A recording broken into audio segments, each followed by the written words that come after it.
Hello and welcome to the first event here at the 2025 calendar year here at the Laurier Centre for the Study of Canada. My name is Eric Story. I will be your host this evening. I'm the Outreach Manager, again, here at the Laurier Centre for the Study of Canada. Now, we at the Centre would like to acknowledge that we are located on the traditional territories of the neutral Anishinaabe and Haudenosaunee peoples, and we recognize the continuing presence of Indigenous peoples and cultures here. The consequences of the long colonial relationship between the Government of Canada and First Nations, Métis, and Inuit peoples are far-reaching and painful. We are committed to reconciliation through the establishment and maintenance of a mutually respectful relationship between Indigenous and non-Indigenous peoples. So Happy New Year, everybody. I just want to say thank you all for coming on this very cold and blustery evening. For those on Zoom, you didn't have to brave through the cold like the rest of us here did, but nonetheless, we appreciate carving out time in your very busy schedules to attend today's event. And I'd also like to, in particular, thank the Department of Communication Studies for partnering with us to host this event tonight. And so in particular, Jade Miller, I know she's tuning in on Zoom, thank you, and Sylvia as well. Thank you for helping us organize this event tonight. So it's been quite the start to 2025 here in Canada with the impending Trump presidency, promises or threats, depending on how you view it, of 25% tariffs being levied on imports coming into the United States from Canada. And there's been lots of talk around natural resources, lots of discussions amongst premiers earlier today, discussing around what to do with our natural resources and how those might play a role in retaliatory measures to the impending tariffs that the United States will probably almost certainly implement once Trump comes into power in just a few weeks, or I guess next week. And tonight we're not necessarily going to be talking about those tariffs, those retaliatory measures, but we are going to be talking about a natural resource that I think is lodged in the Canadian collective imagination. And that natural resource, of course, is oil. And tonight our speaker who's going to be speaking about that natural resource is Jordan Kinder. He's a media studies and environmental humanities scholar from what is now called Northern British Columbia. He's a citizen of the Métis Nation of Alberta and is currently an assistant professor in the Department of Communication Studies here at Wilfrid Laurier University.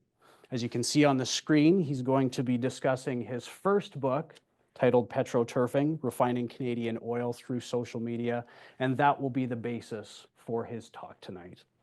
I have already said too much, so let me turn things over to our speaker tonight, Jordan Kinder. Thanks, everybody, and thanks for coming tonight. I'm going to get right into it because I didn't actually time myself, and I feel like it's going to get right up to the 50 minutes that I have. Speaking in the House of Commons to the Standing Committee on Natural Resources in 2010, former lawyer and lobbyist turned conservative public figure, Ezra Levant gave an impassioned speech in defense of Canadian oil. One day we might discover a fuel source with no environmental side effects that's affordable and practical. But until that day comes, we need oil, he began. He carried on to contrast the liberal democratic values of Canada with those of OPEC nations, cite low environmental disturbance figures to counter what he calls Greenpeace propaganda pictures, and argue for the moral and economic necessity of constructing a pipeline to Canada's west coast. If you don't care about morality, then buy oil from Iran or Sudan. It's just as good as Canadian oil, he mused. But if you believe in making the world a better place, then the moral imperative is to replace unethical OPEC oil with Canadian green oil, conflict-free oil, fair wage oil, human rights oil.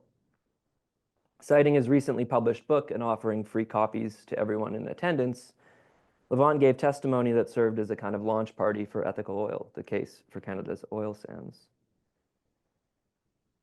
Ethical oil's purpose was to provide counterclaims to notable arguments from campaigns against the oil sands that enshrined the notion of dirty oil into the popular public consciousness, and was the spark that ignited the oil culture wars in Canada, phrasing that I'm using to describe the cultural politics behind the conflict that has scaled out from positions of ethical and dirty oil that run parallel to and overlap with the broader culture wars of the present. Such enshrining of dirty oil was achieved through publications like Andrew Nikiforuk's 2008 book that we see on screen here, Tar Sands, Dirty Oil, and the Future of a Continent, and activist campaigns like the Dirty Oil Sands Network, whose activity was centralized at the web domain dirtyoilsands.org. Visually speaking, dirty oil became signified through film and photography, including in the aerial aesthetics of Peter Metler's 2009 art activist documentary called Petropolis, that I'll show a clip from here.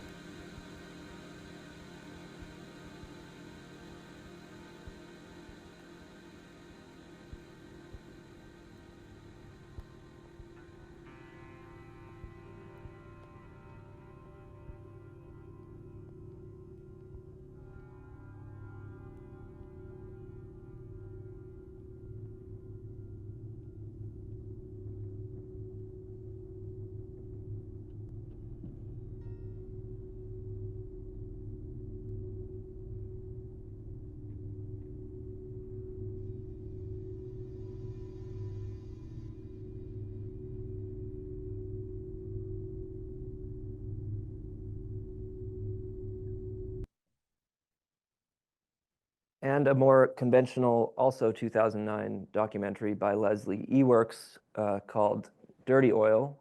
The greatest form of moral carelessness you can find on the planet at the moment. We are the new Saudi Arabia. And of course, aerial photography of Edward Bertinsky in his oil series. By refuting the dirty oil positions and their attendant aesthetics, Levant recast the production and consumption of Canadian oil as an ethical project. And following the model of the Dirty Oil Sands Network, a self-described grassroots multimedia campaign was launched for ethical oil that included billboards, television advertisements, and an active presence on Twitter and YouTube. Ethical oil would ultimately become a kind of prototype as a number of other pro-oil groups and campaigns emerged on social media over the 2010s, including Canada Action, Oil Respect, Oil Sands Strong, British Columbians for Prosperity, Rally for Resources, and Canada's Energy Citizens. All of these groups circulate videos, memes, and other new and legacy media that collectively refigure Canadian oil as an economically, socially, ecologically, and at times even a decolonial force. To refer to these mutually informing efforts as a singular phenomenon, I offer the portmanteau of petroturfing. Petroturfing describes the actions of often well-connected organizations, groups, and campaigns that disingenuously or suspiciously claim grassroots origins or characteristics to promote oil and other fossil fuels by producing and circulating claims that the oil industry, its workers, and its supporters are unfairly targeted by allegedly dominant liberal environmentalist voices. Put simply, petroturfing refers to the activities of these groups, organizations, and campaigns that resemble advertising strategies that have come to have been called astroturfing, a term coined by an American politician in the 1980s to describe lobbying efforts presented as genuine grassroots movements. In the social media age, scholars have expanded the term to describe disingenuous ways to create images of support or authenticity and legitimacy. And so I follow that more expanded sense in my refiguration of that phrasing.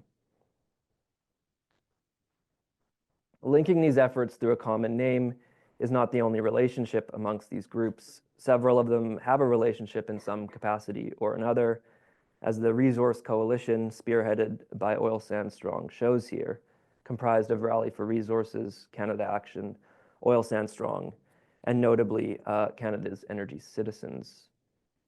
And for a bit of background, Canada's Energy Citizens was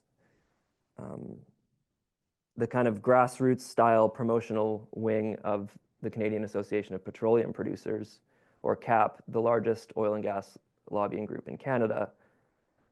Oil Respect is similarly a branch of the Canadian Association of Oil Well Drillers and Contractors, now named the Canadian Association of Energy Contractors. Oil Sands Strong was started by Robbie Picard in Fort McMurray as an offshoot of Canada Action, which was started by the Calgarian real estate agent Cody Battershill. From what I can tell, the two had conflict over who had the rights to the I Heart Canadian Oil branding, and so Picard branched off and started his own organization.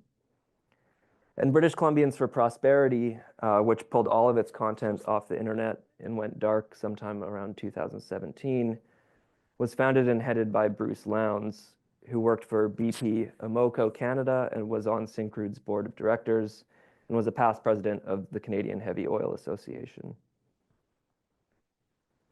While investigative journalists have found in at least one instance direct industry support to one of these groups, Canada Action, I'd like to clarify that in my book, I don't make any claims about financial ties.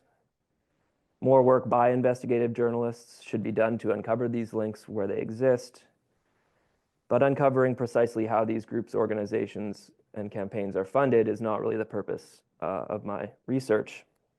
There is no smoking gun in this book that financially links the Petroturfing project with that of big oil. But to find such a financial smoking gun isn't the point. As a media theorist interested in the cultural politics of energy and environment, I'm less concerned with uncovering immediate financial relations than I am with excavating how dominant mythologies of oil are repackaged as marginalized for circulation in the social media age. A brief empirical illustration underscores the stakes of interrogating the politics of oil's cultural and social life alongside its material one. At a material level, oil production in Canada has generally increased over the decade or so that I focus on in the book. And so we have a chart here that illustrates this virtually record-breaking years from its inception, the oil sands inception in 1967, up to 2021. And as far as I know, the past 2 years were record-breaking production as well. Despite this growth, which signals widespread support for the oil and gas industry, it is clear that industry and governments perceive public support as waning, or at least believe it has the potential to wane. It's also worth noting that 97% of Canada's oil in 2023 went to the United States. 87% of this came from Alberta. And so as we saw in the dirty oil clip, Canada remains the single largest source of US oil imports. And this has remained true this past year as well. Okay. As Canadian oil's material life enjoys record-breaking production, its cultural life remains contentious. In recent years, several strategies from industry and government have intervened directly in the cultural politics of Canadian oil through media that, for instance, stoke a mutually reinforcing relationship between pipeline projects and nationalism. And so throughout the book, I follow these strategies as they have been taken up by groups, organizations, and campaigns formed over the 2010s. I show how in order to construct the argument that oil production is under threat, which is their condition of possibility, they tap into deeply held settler mythologies of frontierism and extraction. And by doing so, they employ affective appeals to nationalism, wherein perceived threats to Canadian oil from Indigenous and environmental activists are simultaneously threats against the nation and its settlers' citizenry. So the rough kind of temporal scope that I cover in the book is 2010 to 2020, a time of considerable activity and contestation surrounding proposed oil sands infrastructure developments, including several pipeline construction and expansion projects. So the ones that are sort of operating in the background of the formation of these groups that I study is Enbridge's Northern Gateway Pipeline, TC Energy's Energy East Pipeline, TC Energy's Keystone XL expansion project, and the Trans Mountain expansion project, which, as many of us know, was purchased from Texas-based Kinder Morgan, to which I have no relation, by the federal government. Together, these pipeline projects would form a dense network of over 10,000 kilometers that, if built, would bisect Indigenous territories, bind settler nations, and project Canada's fossil economy, a term used by thinkers like Andreas Malm and Bob Johnson to describe an economy motivated by endless growth, propelled by the combustion of fossil fuels, to project that fossil economy further into our shared planetary future. In this book project, then, I look to the period of 2010 and 20 as an instrumental moment when the speculative expansion of Canada's fossil economy through pipelines established media strategies that became the cultural counterpart of this speculative expansion. And so it's probably also worth noting that only one of these pipelines has actually been built and operational, which is the Trans Mountain Expansion Project. But maybe building off of the kind of conversation about Trump earlier, I could make the prediction that the Keystone XL is going to be back on the agenda pretty soon. Okay. In the burgeoning field of the energy humanities, there's been a tacit privileging in examining how a given media object's energy unconscious influences energy imaginaries, or how we think about, feel, or understand our relationship to energy and its infrastructures. In this approach, the critic's task is to excavate these buried energetic relations. Yet in my own work on the Petroturfing project, or even the promotional cultures of oil and gas more generally, representation and engagement of energy and its infrastructures is really rather direct and kind of operates a bit on the surface. So some terminology I've developed to grasp this is energy consciousness, to identify this one dimension of how energy imaginaries are shaped. So without wading too far into psychological or psychoanalytic implications of these processes, my point is simply that a critical eye looking to uncover a latent energy unconscious in literature or film, for example, does just as well by training that eye on the latent and manifest energy imaginaries across an expanded field of media and cultural production. So this notion of energy consciousness then is not a critique of the energy unconscious or a suggestion that an energy unconscious doesn't exist, so much as it is an extension of the concept. And by privileging manifest imaginaries, I'm invested in more deeply understanding how these structures of feeling, in terms of how the embodied experiences of those attached to Canada's fossil economy, particularly workers who see in the maintenance of the fossil economy the sustenance of their livelihood, how these are negotiated to generate support for the oil and gas industry in general as an abstraction. Through petroturfing as a media practice, such shaping gains traction and legitimacy through a process of legitimation through circulation, afforded by the architectures and infrastructures of social media. So in the book, I offer a sustained and interdisciplinary analysis of petroturfing across an expanded mediascape, from op-eds in conventional news media to content circulated on popular social media platforms, such as Facebook, Twitter, and YouTube, each of which offer the project a particular set of affordances to bolster its narratives and legitimate its terms and conditions. So in terms of kind of archival method, these media are ephemeral, and so I cite archived versions throughout using the Internet Archive's Wayback Machine and draw upon archives of tweets that I gathered during my research through API access back when you could actually do so.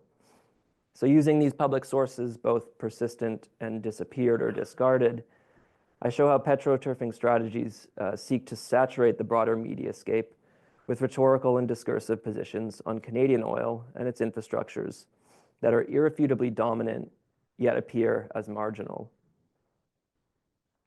Though my primary mode of analysis is rhetorical and discursive in nature, I take into account and respond to the myriad insights that materialist media studies have generated in recent years regarding the necessity to think through the materials of media and their ecological impacts as analytics or heuristics. So kind of looming over the work, there's a larger question of media ecologies and media materialities that animates the encounter between oil and social media that I examine. Literary and cultural theorist Stephanie Le Ménager's observations on what she calls petroleum media make the point clearly and in a way that's worth quoting. She says, oil itself is a medium that fundamentally supports all modern media forms concerned with what counts as culture, from film to recorded music, novels, magazines, photographs, sports, and the wikis, blogs, and videography of the internet. By approaching oil and its infrastructures as media, the ways energy imaginaries are produced and negotiated in relation to the material dimensions of energy and infrastructure come more clearly into view. And so what does this look like?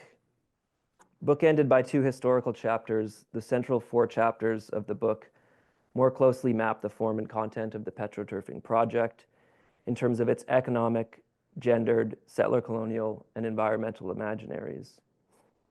In the 2nd chapter, I suggest that Petroturfing promotes what I call oil executive epistemologies that flatten class relations between oil workers and executives to make the economy the central abstraction of concern in relation to future oil infrastructure. In chapter 3, I show that Petroturfing puts forward a sort of feminist petropolitics and a resource homo-nationalism, while simultaneously reaffirming the nuclear family as the locus for public support through the category of the oil and gas family. In chapter 4, I show how reconciliation and recognition are taken up in Petroturfing in order to undermine Indigenous resistance in ways that homogenize Indigenous views from the outside in a fundamentally settler colonial gesture.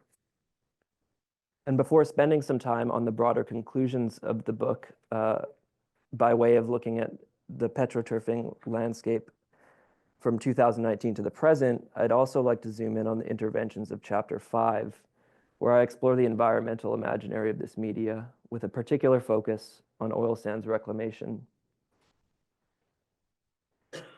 In Alberta, all land used for oil sands extraction after projects are complete must be reclaimed according to technical standards of equivalent land capability and returned to the province. What constitutes equivalent land capability is not set in stone. It is determined by a review board on a case-by-case basis, and to date, only 0.1% of all land affected by oil sands extraction has completed this process. The single successful reclamation project known as Gateway Hill, part of which is gestured to here by the a Greenpeace co-founder, now turned oil spokesperson, Patrick Moore. And so these are just some clips from a CAP promotional video. As an ethical oil blog post explains, reclamation projects are just one of the things that makes Canadian oil sands ethical. So just some illustration here to see the relationship between and scale between affected land and the single certified reclamation project, alongside a photo that I took of an active reclamation project. This is also just a time lapse from NASA of a satellite view of the oil sands. That's worth spending a second on to see the kind of both the scale, but then also the intensity after mostly around 2005 is really, I think, when it amps up.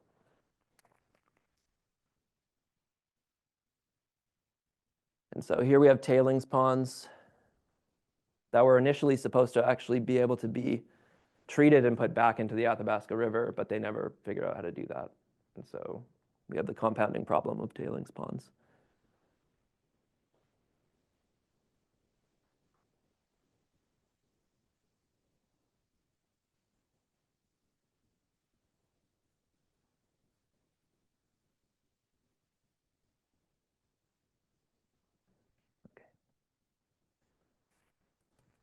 Some more figures that really the main sort of arresting point here is the little sliver of certified that gets smaller and smaller as disturbed land and in-process reclaimed land gets bigger.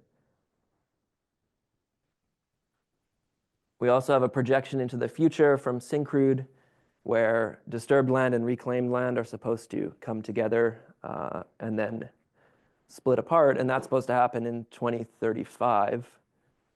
it's 2025, and that there's not been another certified reclaimed landscape. So in the chapter that I'm sort of summarizing here, I chart and interrogate Petroturfing's ecological imaginary, and in turn the ecological imaginary of oil sands production in general, all while putting pressure on how petroturfing, as a kind of media practice, operates as an environmental technology and promotional device for the Canadian fossil economy.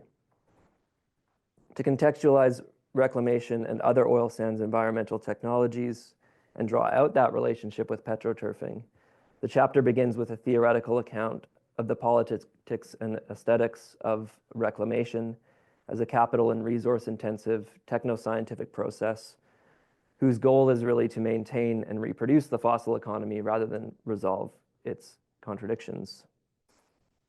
And so in my reading, reclamation embodies the partnering of science and fossil capitalism made material, but in a manner that, among other things, privileges human experiences of the aesthetic over nature for itself, in turn continuing the extractive legacies that produce the conditions necessary for reclamation in the first place, rather than, say, move beyond these legacies. And so in that video with Patrick Moore, the forest is sort of surveyed in a really particular way that privileges what he calls pretty sites. Following this account, I show how extractive capitalism in this setting subsumes Western modes of scientific knowledge for the means and ends of maintaining and reproducing extractive capitalist relations. And as part of this process, petroturfing itself uses advancement in scientific knowledge in these terms as a promotional device, which is particularly apparent in how the single successfully reclaimed site is mobilized as a prototype that suggests all disturbed land will and can be reclaimed similarly. And just as the oil sands apparatus subsumes Western modes of scientific knowledge for its maintenance and reproduction, so too does it subsume indigenous knowledges and relations. So in part of the chapter, I also examine how bison figure into petroturfing's ecological imaginary, focusing this analysis on a population of bison managed and stewarded by Fort McKay First Nation on a former oil sands site. And so in this portion, I question how indigenous knowledges and relations as forces of production are subsumed by the fossil economy and how that subsumption serves as a kind of promotional raw material for petroturfing.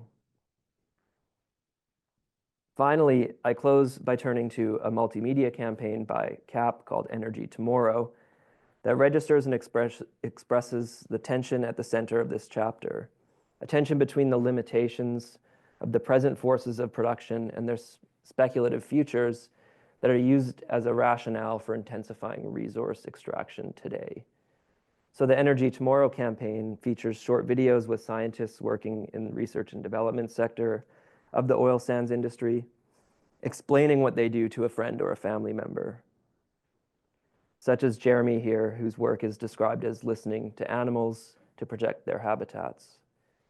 In each of these cases, innovation is leveraged to sustain the existing fossil economy, where energy tomorrow looks a lot like energy today.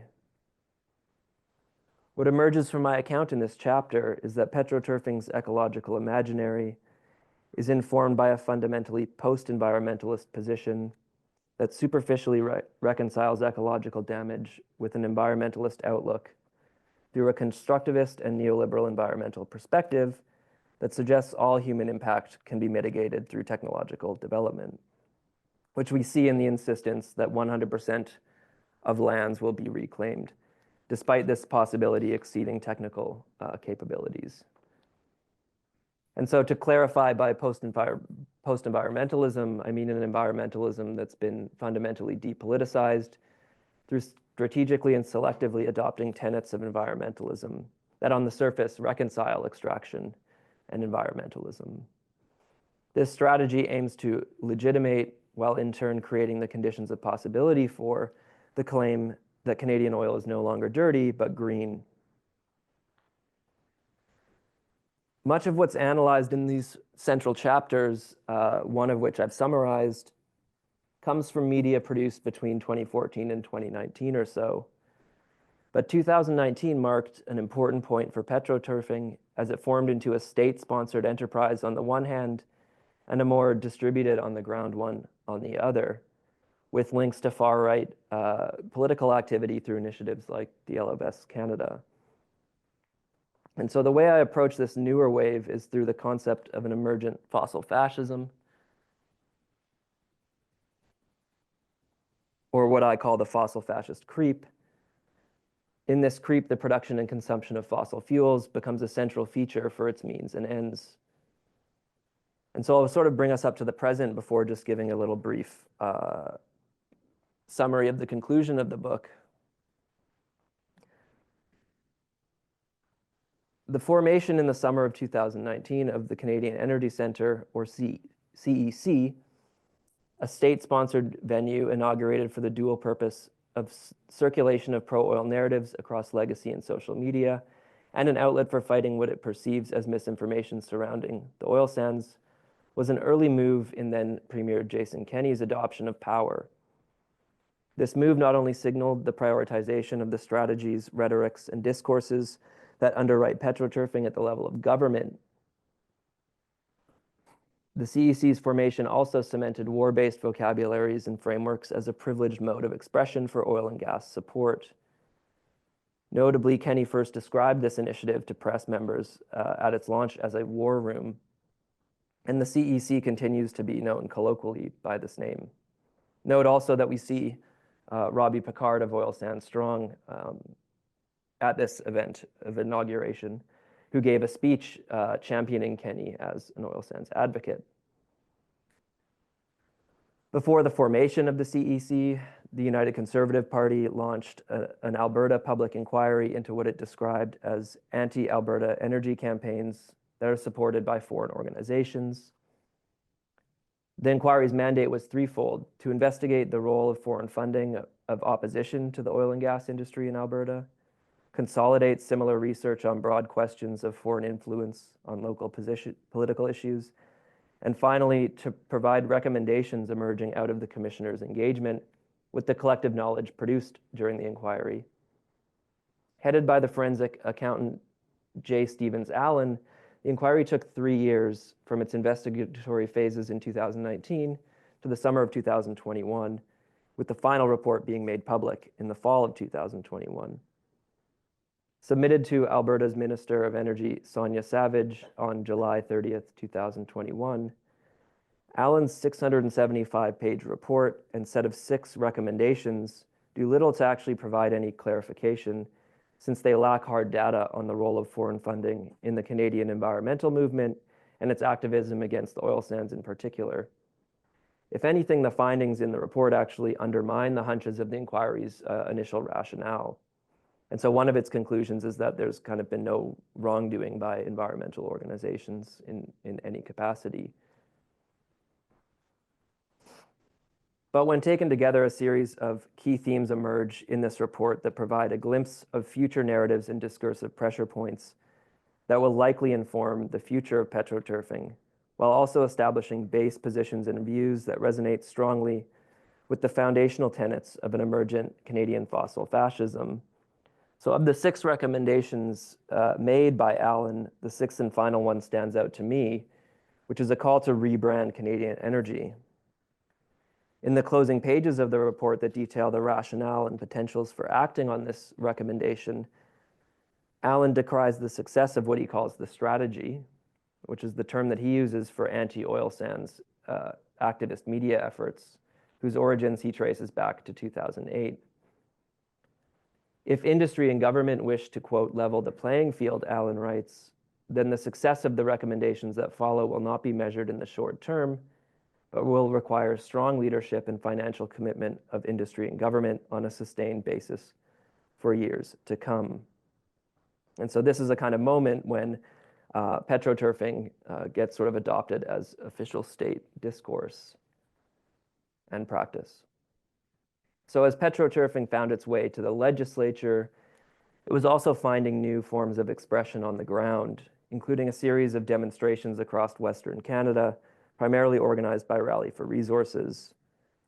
Based on the success of these demonstrations, Rally for Resources started planning a convoy to Ottawa alongside other members of the Resource Coalition. This happened to be at the same time as the far-right Yellow Vest movement was gaining traction across Canada, who began planning their own convoy once the Resource Coalition began publicly distancing itself from the Yellow Vests because of their extremism. And so in some reporting here, you can see that two proposed convoys were competing against each other at the same time. Eventually, the Resource Coalition would pull out and the Yellow Vests convoy would move forward under a different name, becoming United We Roll and raising $140,000 on GoFundMe. United We Roll had two clear targets that echo the essential ingredients of fossil fascism. The first tied to the building of new fossil fuel infrastructure, and the second tied to closing down borders. Focused primarily on Bills C-48 and C-69, which would implement a crude oil tanker ban on the West Coast and overhaul environmental assessments for new energy projects, alongside Canada's adoption of the UN Global Compact for Safe, Orderly, and Regulatory Migration. The energies coalescing are telling in their resonance with existing agendas put forth by Yellow Vests Canada. Even though efforts were taken to distance the convoy from the Yellow Vests, in the melding of pipelines and borders as equally significant political targets, such distance would end up as purely semantic. The cast of support that showed up at Parliament Hill for the convoy's arrival was a veritable who's who of Canada's fringe and establishment right. Then Prime Minister hopeful Andrew Scheer gave a speech to an enthusiastic audience stating that it is time that Canada has a Prime Minister that is proud of our energy sector. Saskatchewan Senator David Tkachuk raised the stakes by telling the audience that he wants them to roll over every Liberal left in this country. This culminating event revealed how closely broader right-wing and far-right interests are aligned when it comes to questions of pipelines and borders. And in the lingering exhaust fumes of this convoy, United We Roll further cemented the convoy as a premier mode of political expression in a time inflected by the fossil fascist creep. As Winona LaDuke and Deborah Cowan note, the United We Roll convoy was, quote, white and masculine backlash, animated by climate change denial and hyper-extractivism, which is diagnostic of a politics that has taken hold across the continent. That politics, in other work I've done more recently, is what I'm calling a politics of combustion. The United We Roll convoy, however, was merely a dress rehearsal for what was to come. Actors who participated in this convoy would play a central role in planning and executing the 2022 Freedom Convoy and occupation of Ottawa, where concerns over pipelines and borders took a backseat, but remained in the vehicle, to pandemic restrictions as an organizing kind of grievance. At the Freedom Convoy, the Saskatchewan Senator's sentiments to weaponize vehicles would in some sense be realized. During testimony, during the Emergency Act inquiry, which I listened to all 300 hours of, so feel free to ask me questions about it, 2 Ottawa residents shared their experience in these terms. Idling trucks created fumes that affected the well-being of citizens, and Zexi Lee went as far as to describe experiences she had as intimidation with a truck. It's also no accident of circumstances that Tamara Leach, one of the Freedom Convoy organizers and a participant in United We Roll, showed up to her bail hearing wearing a Canada Action hoodie.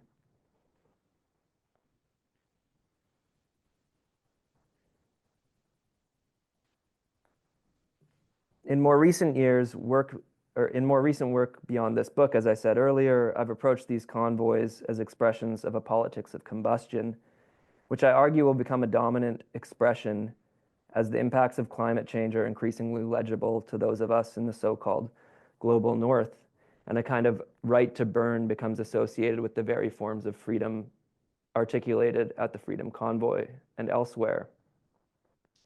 This will take shape as weaponizations of automobiles and exhausts, as we see in practices such as rolling coal, as well as the sabotage of electric vehicle infrastructure.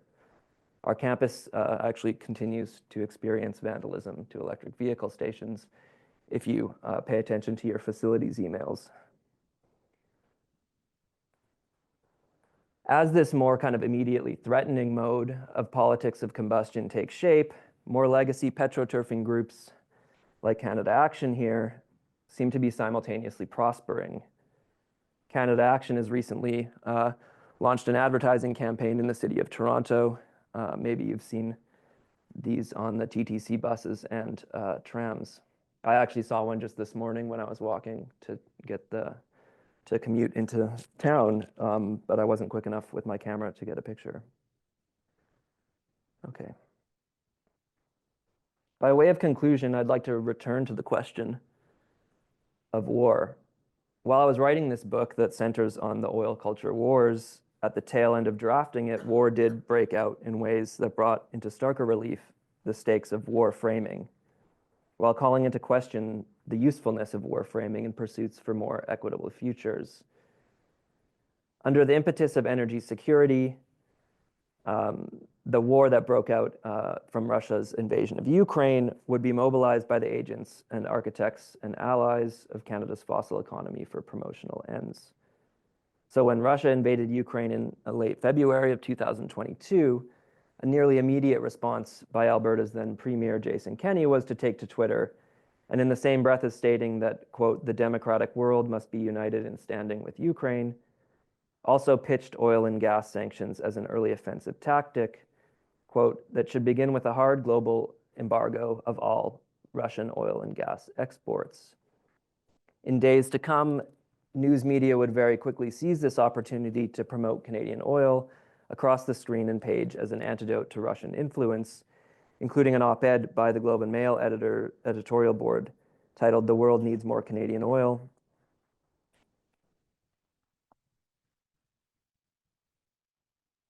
And gas. In this war, then, is a cynical promotional opportunity for which the same questions of energy security that followed the war on terror and helped mold Canada into the major oil-producing country it is today are redeployed. Colder, highly mediated oil culture wars are entangled with hotter, militarized geopolitical wars in these ways, and Russia's invasion has brought new life into the narratives of Canadian exceptionalism that are the cornerstone of the Petroturfing project. So in the shadow of wars both hot and cold, the broader conclusion to my book is that it's time to exit the trenches of the oil culture wars. So in a more speculative mode than the rest of the book is constructed, I suggest that part of the solution lies in establishing and nurturing other ways of living with these sedimented forms of oil and its infrastructures attuned to a future beyond the petrocultures of the past and present by altering how we relate to oil.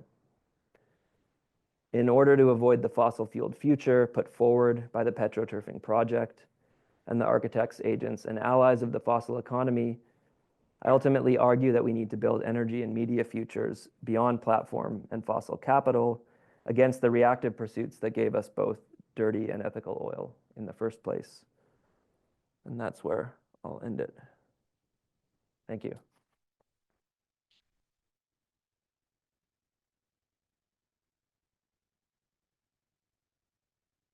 Well, Jordan, thank you very much for a terrific talk this evening, and we've got plenty of time for questions. What we usually do is just kind of go back and forth between questions in the room and then questions on Zoom, which I will read out for Jordan and for all of you.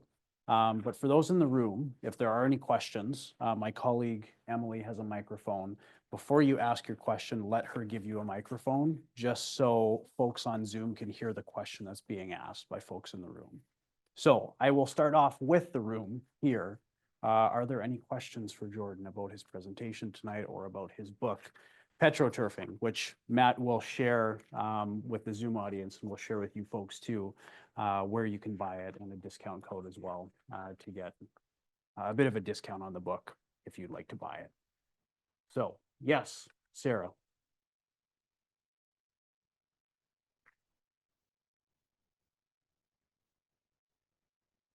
Thank you. Thanks, Jordan. That was pretty fascinating. I want to go back to the one slide you had that was the title from an article, A Public Inquiry into Anti-Alberta Energy Campaigns, and maybe get some of your thoughts about how the kind of critiques of petroturfing are weaponized as so-called anti-sovereign.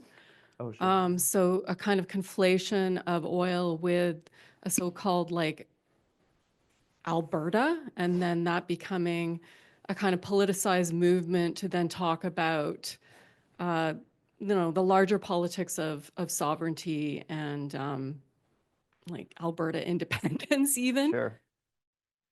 Can you get me back on the slides here so I can go back to that one for my... Yeah, okay.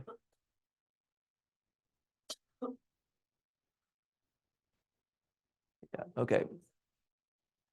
Yeah, this is actually the splash page for the overview of the inquiry, and it's kind of like outcomes.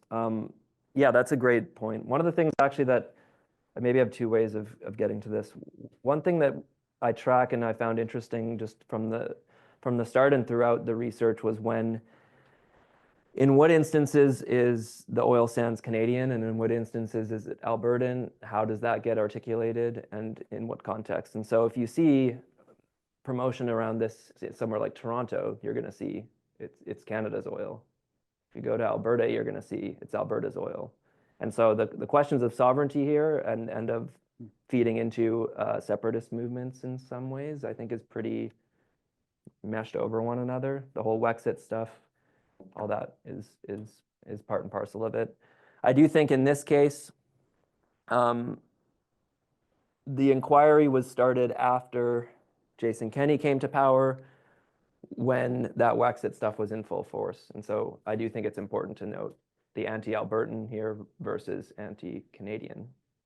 So I don't know if that really answers the question other than to say that, I think in the messaging, it's very strategic. And in this moment, it's actually indexing the sentiment and audience that it's trying to speak to. Yeah. And then I barely talk about Danielle Smith actually in the book, but it really, gets into the hyperdrive there. And so, I mean, in some ways, I'm very meticulous in how I talk about the relationships between certain actors and that sort of thing, so that I don't come across as a conspiracy theorist. But for example, Tucker Carlson, like far-right media host in the US, Danielle Smith, Conrad Black, Robbie Picard from Oil Sands Strong, all in a photo together when they hosted Tucker Carlson. And so, this oil culture wars thing is the culture wars, in a way that I think, speaks to a larger question about the role of fossil fuels in our sort of political and everyday lives in a way. Jordan, a follow-up on that just for me, actually. I think it's very obvious that, it's nationalism is very much a part of this conversation, right? But you're mentioning Tucker Carlson, for example. So there is some sort of there's a transnational connection. Where exactly is that in kind of the oil cultural politics? Where is sort of the American political scene playing a role here? Questions around transnationalism and where it sort of pervades beyond the Canadian border. Yeah, I mean, I think we had our kind of determined moments when we could have nationalized the oil sands in the 70s and didn't. And in that moment, the oil sands, in my view, have always kind of been an extension of an American influence, or in a kind of mutual agreement. I think, for example, you'll see in the future with these tariffs, if there's conversations about how we can maybe withhold or our resources that are going to the US, we have contractual agreements. In the America First agreement or whatever it was rephrased as, that's the reason why the oil is sold so cheaply to the US, is it's enshrined in contracts in a really particular way. Mm-hmm. And that influence has always been there. The oil sands only started in 1967 as a commercially viable project. Mm-hmm. with the Great Canadian Oil Sands lease, and in the 70s, that kind of American transnational, you can say, but I think very American in its influence, that was kind of cemented with the formation of Syncrude and that sort of thing. Mm-hmm. And you know, that hasn't changed. If anything, it's only gotten more intensified. And so I think there's some misunderstandings about what that relationship is, and those misunderstandings help inform a nationalism. And so because people don't really, you know, that figure of 97% of Canadian oil going to the US sounds very scary to somebody who's a Canadian nationalist. But like that's always been the case. There's almost no way around that in the way that things are happening. And so ramping up oil production isn't going to change that. The other kind of point to make there, I think, is about capacity for refining. So I'm mostly using the word symbolically in my work, but you know, the actual material substance that comes out of oil sands it takes a lot of effort to turn into a viscous oil.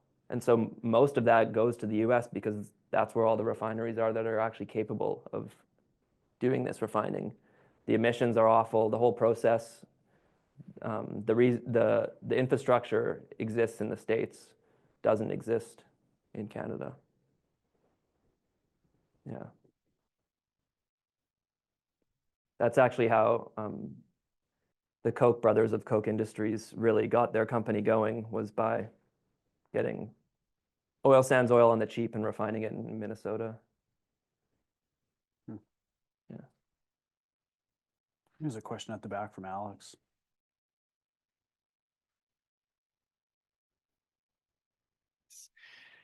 Thanks, Jordan, for a really fascinating talk. Looking forward to delving into the book. I wanted to touch actually on partly what your conversation here with the Allen report was, that final recommendation about industry and government kind of getting on board, even though it sounds like they were already on board. But I wonder, like the whole idea of astroturfing, of the importance of the kind of grassroots appearance and also the underdog appearance, and you know, seeing the increase. I mean, obviously it was a dominant narrative already, but seeing the increasing kind of buy-in from political figures, the more obvious discursive crossover with industry campaigns themselves, the sort of increasing lack of distinction between grassroots and dominant player narratives. Is that a point of weakness, or is that a strength? I mean, in terms of thinking about how other counter narratives might have a chance against this picture.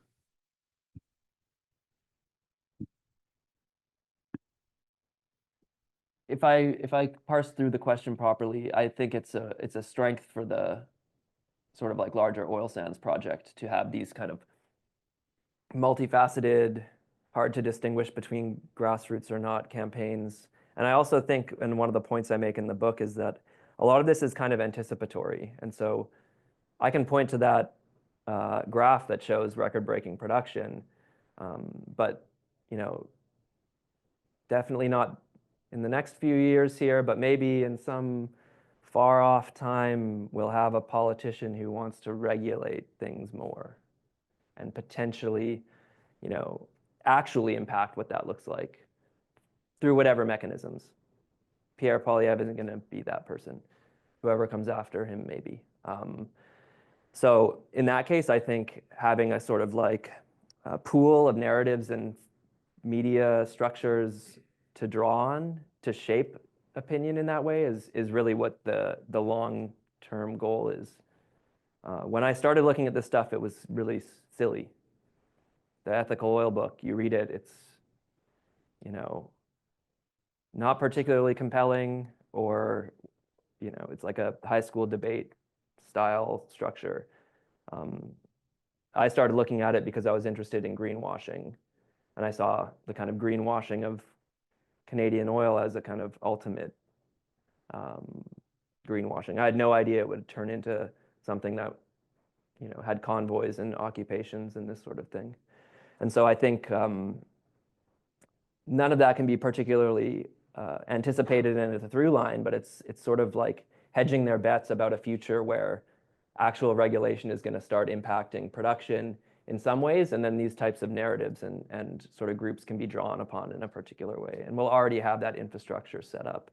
And so that's why this kind of worries me, is because it's taking kind of the provincial apparatus, legitimating what were these kind of disparate efforts with maybe not that many resources, who knows exactly, and sort of putting that all together in a way that's going to be, yeah, it'll be interesting to see. And so the criticisms against someone like Trudeau from these folks was that he's not a champion of Canadian energy and that sort of thing.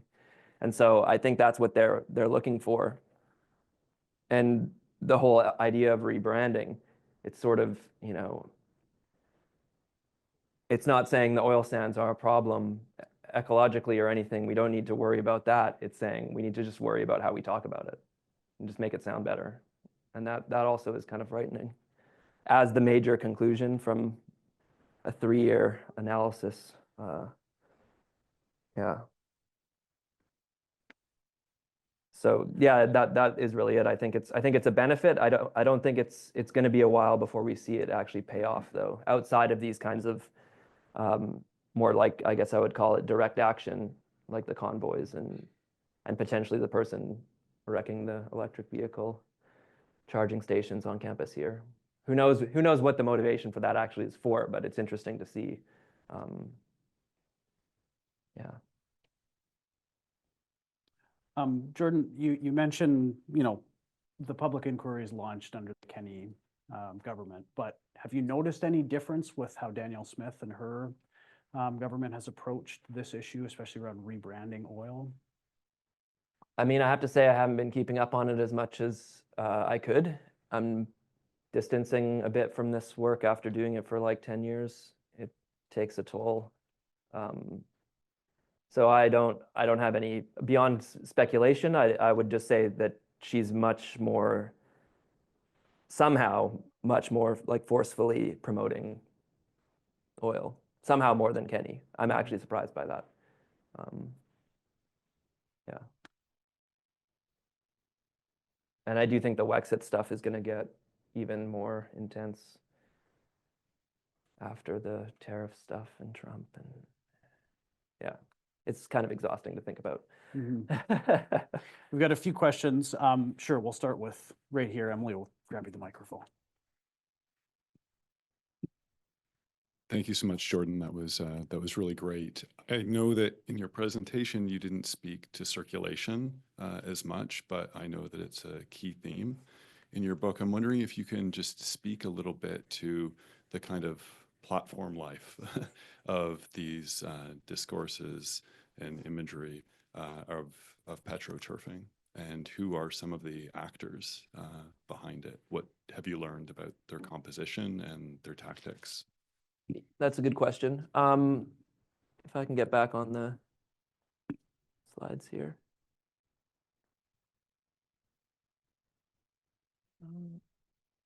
There we go.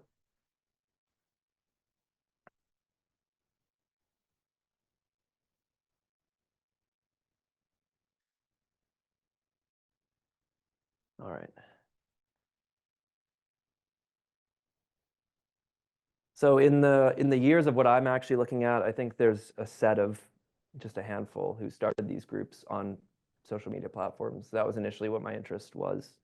Another interest of mine, or that like came out pretty clear, was either these were directly associated with lobbying groups and kind of like trying to install a particular kind of social media environment, mainly through Facebook, Twitter, and YouTube, or just kind of singular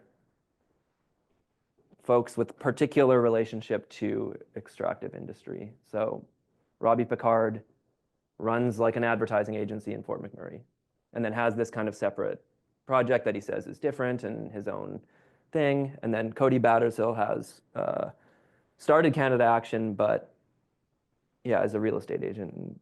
And so in terms of the main actors in the years that I study, none of them aside from Rally for Resources are actually like workers in the oil sands. And so that is kind of one of the more interesting angles. But I will say there's a PhD student at York working on this and actually interviewing. Mainly, he started working, his name's Jacob McLean, he started working actually interviewing yellow vest people.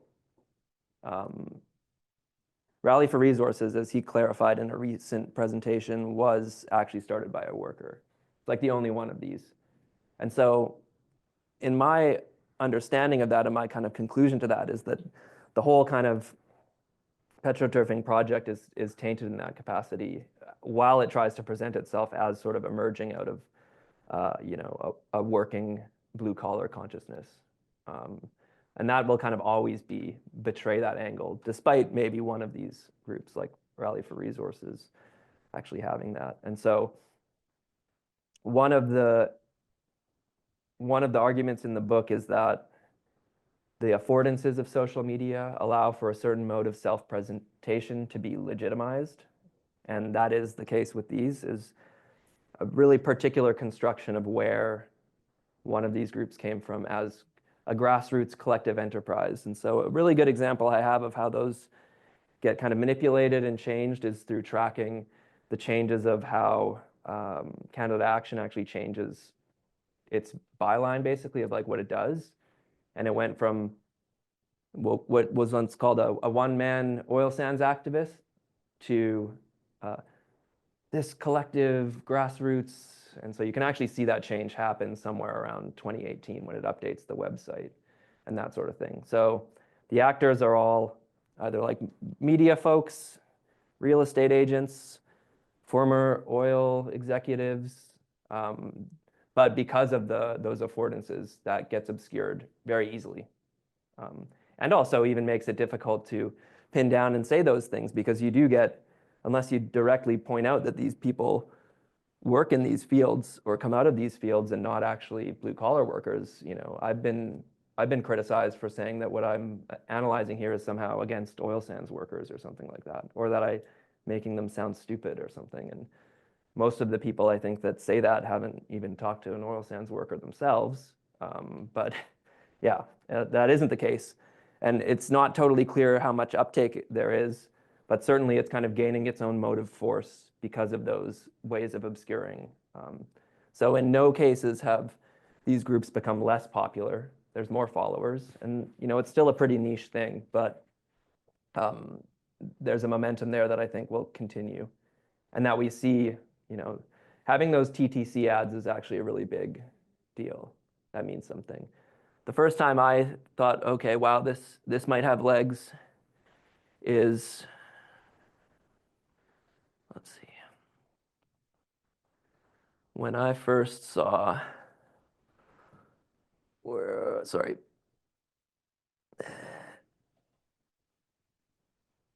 at the Saddle Dome in Calgary, when I first saw that underneath the ice. That's a very prominent spot, even if it's donated space. So that's the thing to look at, is really the success in terms of moving away from the social media into the kind of like lived space. That was only made possible by those modes of circulation online first. Yeah.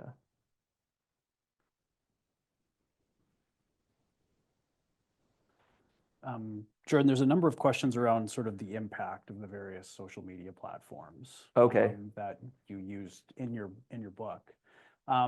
Did you sort of gather a sense of which platform these various lobbyists were able to most effectively leverage to boost, this idea of ethical oil, Canadian oil?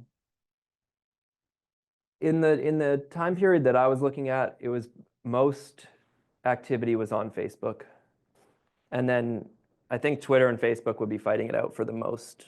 But they had presence on all of those platforms. But I do think, based on the demographics of users, Facebook had the most attention, and Mhm. yeah, that might be changing or have changed already by this point, but certainly from like 2010 onwards, Facebook was the main one. Mhm. But they also mostly post across platforms, but most engagement was on Facebook, Okay. as in comments and reactions. Any other questions out in the audience? I got a few here on Zoom, but I want to make sure everybody's got a chance in the room to ask.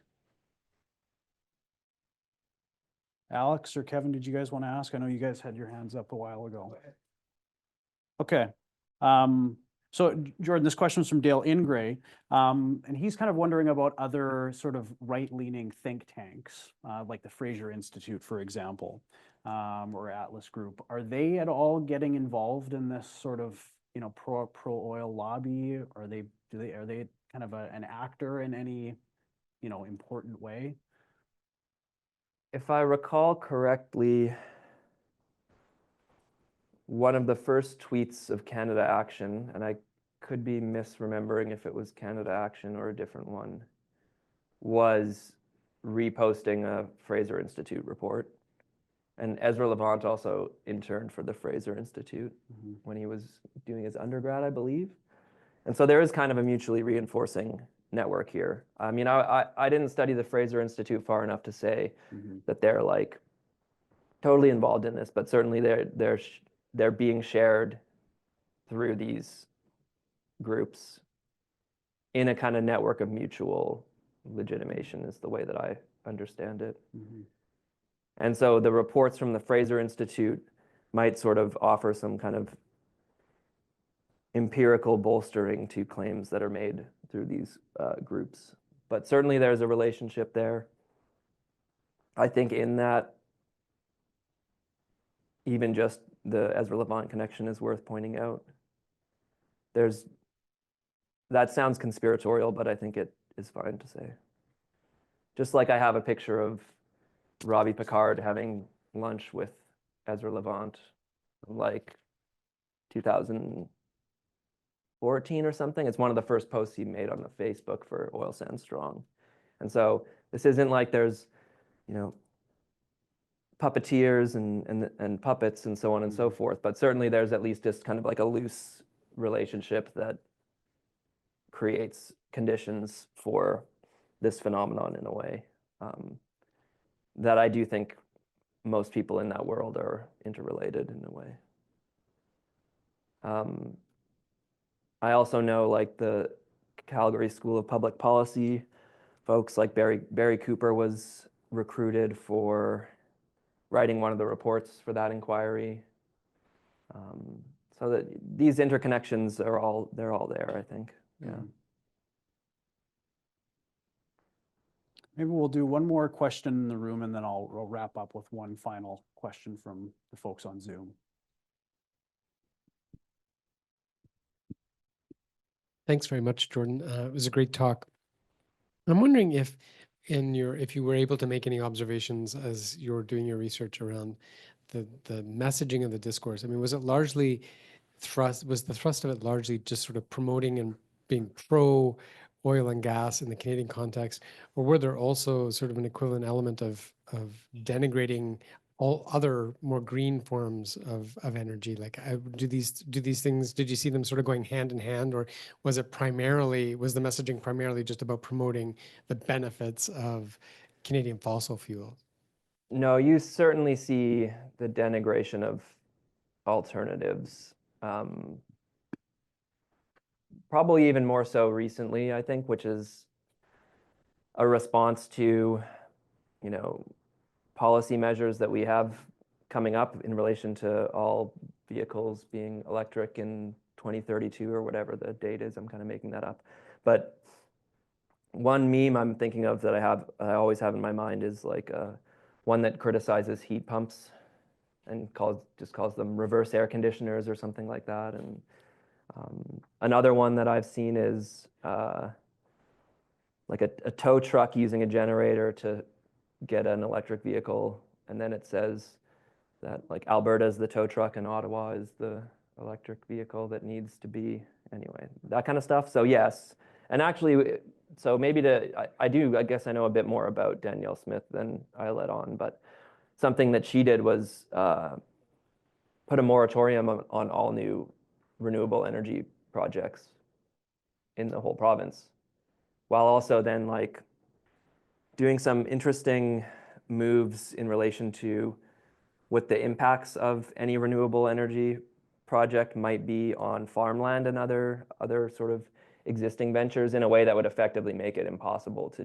do any new, even if that moratorium was lifted. So some projects I think are being grandfathered in, but there's none. And so I think in that moment, then that's a policy moment. You also get the groups that I'm kind of familiar with taking jabs at those situations and stuff. And yeah, so it definitely wasn't all just pro oil. There's a lot of, I mean, if you read the chapter on sort of like settler colonialism, there's a lot of really nasty criticisms of Indigenous activists, particularly Indigenous women. And so it's not just bolstering, it's also very scathing and, trolling type behavior, I think is one way of putting it. And I kind of do in the conclusion to that chapter, but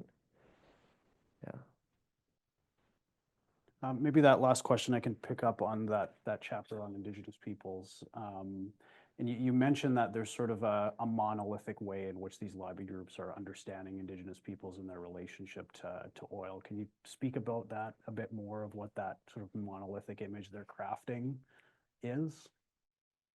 The monolithic image that they're crafting is that the overwhelming consensus is that Indigenous peoples support development, and it's just some kind of, fake sentiment that there's activism, and that it's just like a handful of bad actors that are kind of doing the opposite as what they're saying they're doing the opposite of, and that those are kind of the exceptional cases rather than the kind of dominant voice, and in a way that's like, it's pretty nasty, honestly.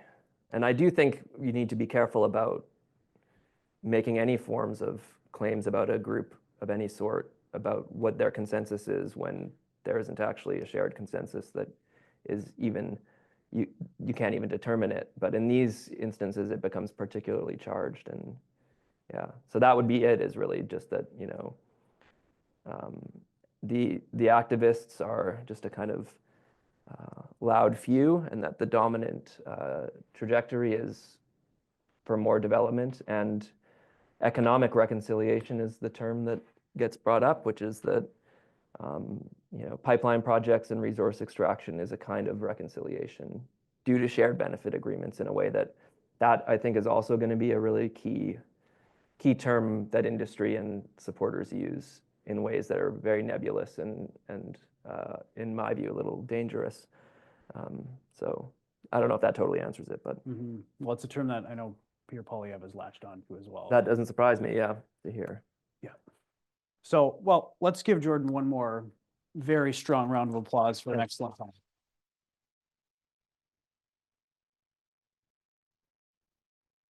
Perfect. Well, thank you all again for attending tonight. Once again, my colleague Matt will, for those folks on Zoom, he'll share the URL as well as the code for those looking to buy his book. I believe it's 30% off. We'll also put the same information up on the screen for any folks in the room who also would like to purchase a copy of Jordan's book titled Petroturfing.